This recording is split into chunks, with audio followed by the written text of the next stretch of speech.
So today we are talking about the seam ripper. I feel like I'm finally getting to live out my beauty influencer dreams so that you can really see this seam ripper here. But honestly, this is a must in your sewing toolkit. Most likely your sewing machine will come with one of these. My sewing machine came with one of these. They come with a protective case because there is a sharp little blade on the inside there. They're gonna be your worst nightmare and your best friend all at the same time because they allow you to easily upcycle a garment by removing seams or to fix your mistakes. Let's take a little bit of a closer look and I will show you how you are supposed to use this and how I use this in practice, because for me, they're actually two different things. Here you can see I have some fabric here that I've just sewn a simple seam, and we are going to remove that using our seam ripper. Be careful when you're using this because it's really easy to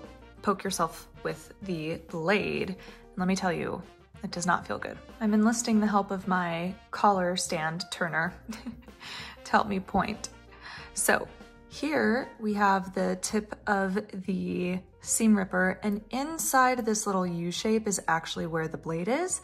And then you also have this red ball tip here. Really what you're doing is you're taking your fabric and whatever seam you're trying to remove, and you're sliding the seam ripper in there so that you can slide it along those stitches and pull those stitches out. So for a beginner, for some reason, the instinct is typically to have the red ball up, but the red ball is actually technically supposed to go down inside the seam.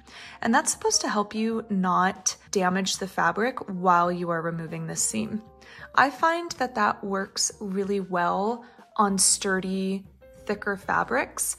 And when I use a seam ripper, I actually don't use a seam ripper in that method at all because I never want to risk ripping my fabric. It can happen if you're just taking this seam ripper and putting it in the seam here, and really, obviously I'm working on camera here, so it's a little difficult because my hands are in front of the camera, but if I were to put this in there and try to rip through, I risk ripping a hole in my fabric there. So you can use a seam ripper that way, but the way that I prefer to use it is by removing and breaking these individual stitches.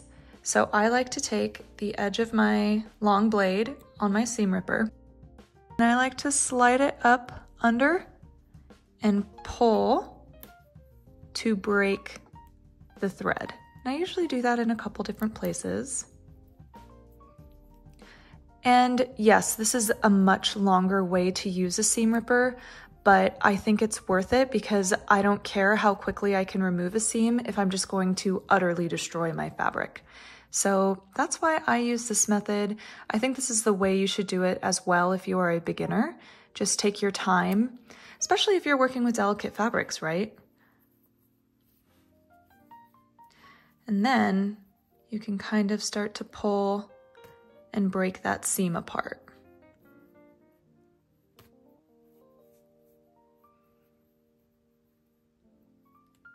So again, I'm just very gently going in there. Oh, the whole thing came out. Breaking that.